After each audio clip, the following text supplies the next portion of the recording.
Olá, mais uma vez que nós temos a oportunidade de juntos aprender um pouco mais da palavra de Deus, essa palavra que é viva, essa palavra que é eficaz, essa palavra que tem o poder de salvar a sua vida. Há 14 anos, essa palavra entrou na minha vida. Há 14 anos, Jesus entrou na minha vida. Eu não me tornei um evangélico, eu me tornei um homem segundo o coração de Deus. Eu me tornei um homem que crê no Evangelho. E é esse Evangelho que eu quero apresentar para você. A palavra Evangelho significa boas novas. E o que eu quero trazer para você nesse dia são as boas novas que Jesus tem para a sua vida e para a minha vida. Eu quero fazer uma pergunta para você aqui, que está aqui no capítulo 4 do livro de Marcos.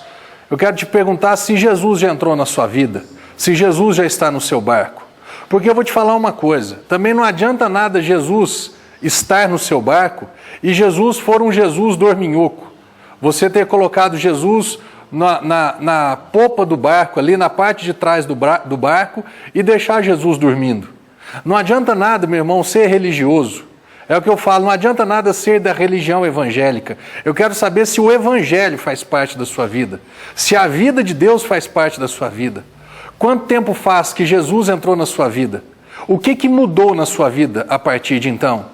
O que as pessoas têm visto de mudança na sua vida a partir de então? É sobre isso que eu quero falar com você, porque, deixa eu te dizer algo, existem pessoas que estão observando a sua vida, e eu já ouvi comentários assim de pessoas que Jesus ainda não entrou na vida delas, olhando para pessoas que Jesus já entrou na vida delas, mas esse não foi o Jesus vivo, foi simplesmente uma doutrina, simplesmente um ritual, simplesmente ele mudou de religião.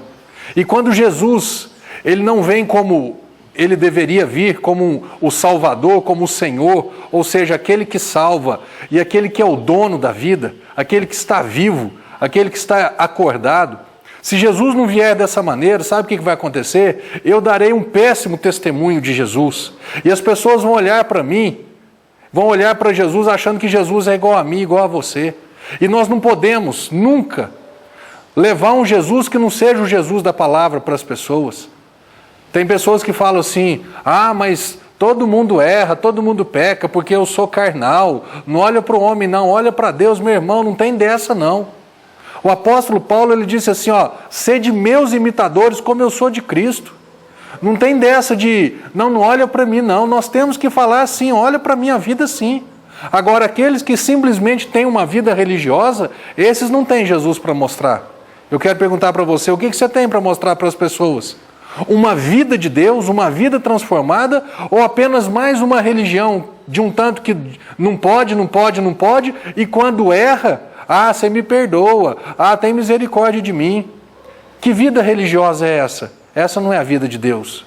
Esse texto que eu quero ler com você, está aqui no capítulo 4 do Evangelho de Marcos, que está escrito assim, naquele dia, sendo já tarde, disse-lhes Jesus, passemos para outra margem. Deixa eu te dizer algo. Sempre, quando Jesus entra nas nossas vidas, Ele sempre quer que nós venhamos, mudar de margem, mudar de lugar. Nós precisamos ter uma vida ativa, uma vida de caminhada. Eu gosto muito ali em João 15,16, que diz, não fostes vós, Jesus falando, não fostes vós que escolhestes a mim, pelo contrário. Fui eu quem escolhi a vós outros e vos chamei para que você vá e dê fruto e o seu fruto permaneça. Jesus sempre nos chama para nós andarmos, para nós ultrapassarmos limites, romper barreiras, superar obstáculos, passar de uma margem para outra, de uma margem de derrota para uma outra margem de vitória, de um lado onde eu não tenho saúde para o lado onde eu tenho saúde, de um lado onde o tormento do inimigo me oprime e do outro lado onde existe a paz de Deus. Deus sempre está nos convidando a cruzar essas fronteiras, a cruzar esses limites. Para quê? Para que nós venhamos a experimentar da graça dEle, do poder dEle, do amor dEle. Meu irmão, a coisa mais fascinante nessa terra é descobrir o quanto Deus nos ama através de Jesus. Quanto mais nós conhecermos do amor dEle, da graça dEle, mais tranquila será a nossa vida nessa terra, mais experiências nós teremos com o Senhor. Esse é o verdadeiro Evangelho, esse é o genuíno Evangelho. Isso não é uma imitação, não é uma religião alguma pode ser comparada ao Evangelho de Jesus. Voltemos aqui para o texto, diz, naquele dia, sendo tarde, Jesus disse, passemos para outra margem. E eles, tendo despedido a multidão, o levaram assim como estava no barco, e outros barcos o seguiam. Eu quero falar a respeito disso com você. Você sabia que Jesus, que existem muitas pessoas seguindo você? Observando a sua caminhada? Observando a sua maneira de falar, a sua maneira de agir? Esses barcos aqui, o barco é a vida de uma pessoa. Jesus entrou no barco. E outros barcos estão seguindo. Lá na igreja são mais de 300 pessoas que ficam olhando o meu procedimento, ficam olhando as minhas práticas, para ver se vale a pena seguir ou não. E é tão interessante que eu já vi pessoas assim, pode acertar 99 vezes. Se enxergar um deslize, o erro, ainda que não foi com intenção, o erro chama mais atenção do que os 99 acertos. Por quê? Porque nós somos luz, meu irmão. Jesus, quando entrou na sua vida, entrou na minha vida, a minha vida ficou luminosa. Eu fiquei aparecido, eu comecei a aparecer. Porque a luz, ela brilha nas trevas. E as trevas não podem com a luz. E aí o que aconteceu? Jesus entrou na minha vida, as pessoas começaram a observar a minha vida, os meus procedimentos, as minhas práticas. E aí o que acontece? Esses outros barcos, eles estão me seguindo. Esses outros barcos, eles estão me observando. Esses outros barcos, eles estão vendo. Deixa eu ver se vale a pena seguir. Porque nesse caso aqui, olha, ora, levantou-se um grande temporal de vento e as ondas se arremessavam contra o barco de modo que o mesmo já estava a encher-se de água. Você acha que na sua caminhada, com Jesus dentro do seu barco, você acha que o temporal não vai existir? Você acha que o inimigo não vai se levantar contra a sua vida? Lógico que vai. Isso é o normal. Tem muitas pessoas que ficam temerosas, amedrontadas. Nossa, pastor, o diabo se levantou. Eu sempre falo uma coisa, ele nunca sentou. A Bíblia diz lá em 1 Pedro capítulo 5 que o diabo ele anda ao nosso derredor procurando uma brecha para tragar, procurando uma brecha para ele entrar na minha vida e fazer com que o meu barco se encha de água e esse barco afunde, esse barco naufrague, para que outras pessoas que estão me seguindo olhem para mim e falem assim, não vale a pena. Eu estou vendo uma pessoa que diz que Jesus entrou na vida dela. Eu estou vendo uma pessoa que diz que ela é crente agora. Ela mudou de religião, ela frequenta um culto agora. Ela vai às reuniões agora de uma igreja chamada evangélica. Mas eu vejo que quando a tempestade vem, do mesmo jeito que vem na vida dela, vem na minha. E só que do mesmo jeito que eu estou afundando, ela está afundando também. Eu estou falando com você que se diz cristão, que se diz crente. Eu estou falando com você que diz que entregou sua vida para Jesus. Nós precisamos ser um farol para guiar os outros barcos. Nós precisamos ser um ponto de referência para as pessoas. A Bíblia diz que levantou um grande temporal e todos ali ficaram apavorados. Olha o que diz aqui no verso 38. E Jesus estava na popa, dormindo sobre o travesseiro. E eles o despertaram e lhe disseram, mestre, não te importa que pereçamos? Jesus entra no barco, vai lá, pega um travesseirinho, vai lá no fundo, deita naquele travesseiro, dorme em cima daquele travesseiro e ninguém se importa.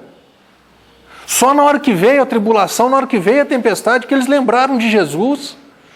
Meu irmão, isso é religião. Agora, uma vida do Evangelho, o Evangelho não dorme. Você já viu um salmo que diz que o guarda de Israel, ele não dormita? Ele não dorme, aquele que nos guarda a nossa entrada e a nossa saída?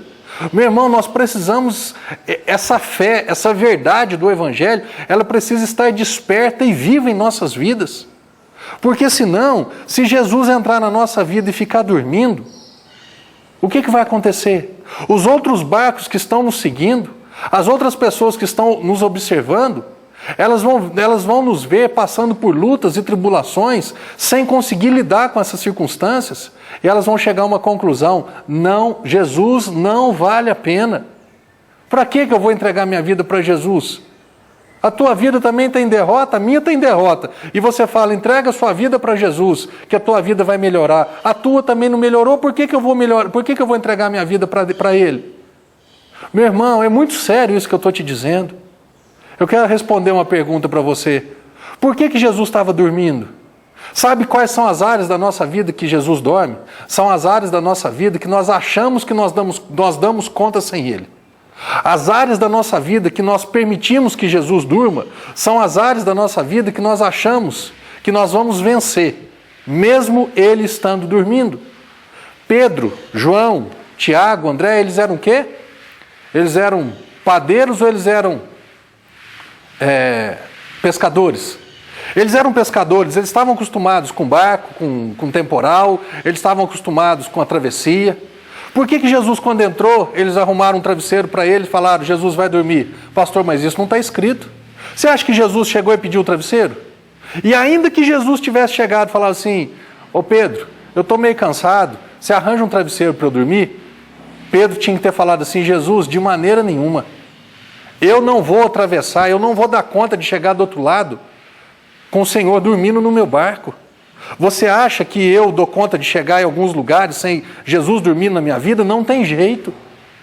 Nas áreas que nós nos achamos experientes, são as áreas que nós vamos deixar Jesus dormindo. Em Jesus, meu irmão, nós não somos experientes. Sem Jesus nós não podemos nada. Tem um versículo que diz em João, capítulo 15, diz que Jesus fala assim, sem mim nada podeis fazer. Nem aquilo que você está acostumado a fazer, você não dá conta de fazer. Porque nós damos conta de fazer se não tiver nenhum temporal. Agora, se aparecer um temporal naquilo que nós estamos acostumados a fazer, nós vamos naufragar.